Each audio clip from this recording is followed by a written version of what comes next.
Hello students, आइए आज की वीडियो में हम सुनते हैं सूरदास जी द्वारा लिखित संयोग दृश्य के भाग 2 की व्याख्या जो आपके सिलेबस में है।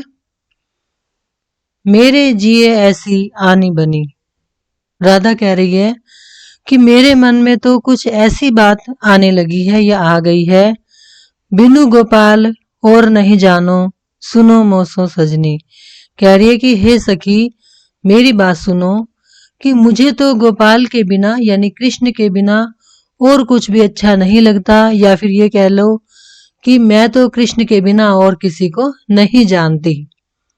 कहा कांच के संग्रह कीने डारी अमोल मणि, कि जैसे कोई व्यक्ति अनमोल मणि को त्याग कर, डारी मतलब त्याग कर छोड़कर कांच के संग्रह नहीं करना चाहेगा, यानी कि अगर हमें कोई हीरे मोती जैसी मणि मिल जाए तो फिर हम कांच के टुकड़ों का संग्रह नहीं करेंगे। वैसे ही राधा कृष्ण के मिलने के बाद और किसी की ओर देखना भी नहीं चाहती। विष सुमेरु कछु काज न आवे अमृत एक कनी, जैसे अमृत का तो एक कण भी, कनी मतलब कण, एक छोटा सा हिस्सा, छोटा सा टुकड़ा कह लीजिए, एक मतलब एक क्रिस्टल कह लीजिए, अमृत का एक कण भी जो काम आ जाता है वो काम विष का सुमेरु मतलब पर्वत की जहर का पूरा विशाल पर्वत भी किसी काम के का नहीं होता।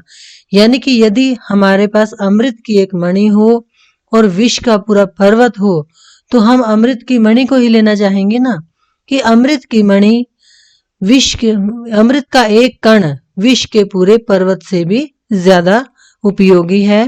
मन बच क्रम मोहि और न भावे मेरे श्याम धनी।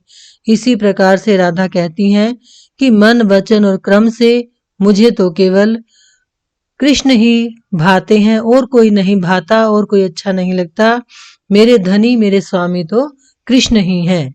सूरदास स्वामी के कारण तजी जाती अपनी, और सूरदास जी कहते हैं कि मैंने तो अपनी स्वामी के कारण, स्वामी के लिए अपनी जाति पाति का भी त्याग कर दिया है। यानी कि राधा को कृष्ण के बिना और कोई भी अच्छा नहीं लगता, और जैसे कोई व्यक्ति अनमोल मणि को छोड़कर कांच के टुकड़े इकट्ठे नहीं करेगा या फिर अमृत की एक कणी विष के पूरे पर्वत से भी ज्यादा उपयोगी है, वैसे ही राधा ने कृष्ण को अपना स्वामी मान लिया है। चितय राधा रति नागर और, चितय मतलब देख रही है, देखती है। राधा किसकी ओर? रति नागर यानी कृष्ण की ओर देख रही है। नैन बदन छवि यो उपचती मनु शशि अनुराग चकोर, कि नेत्रों और उनके चेहरे की जो छवि है वो ऐसे लगती है मानो शशि मतलब चंद्रमा, अनुराग मतलब प्रेम, और चकोर एक पक्षी होता है जो हमेशा चंद्रमा की ओर देखता रहता है, कि जैसे चंद्रमा के प्रेम के कारण जो चकोर है वो हमेशा चंद्रमा की ओर देखता है, वैसे ही कृष्ण के जो नेत्र हैं वो उसके चेहरे की ओर देख रहे हैं। जो राधा के नेत्र हैं वो कृष्ण के चेहरे की ओर वैसे ही देख रहे हैं जैसे चकोर चंद्रमा की ओर देखता है। सारस रस अंचवन को मानो फिरत मधुप जुगजोर, और ऐसा लगता है मानो कि कमल के फूलों के रस का पान करने के लिए, अंचवन मतलब पीने के लिए, फिरत मधुप जुगजोर कि दो भंवरे जोड़ी बनाकर घूम रहे हैं। यानी कि जब राधा के काले काले नेत्र कृष्ण के कमल जैसे सुंदर चेहरे की ओर देख रहे हैं तो ऐसा लगता है कि कमल के रस का पान करने के लिए भंवरों की जोड़ी इधर उधर घूम रही है।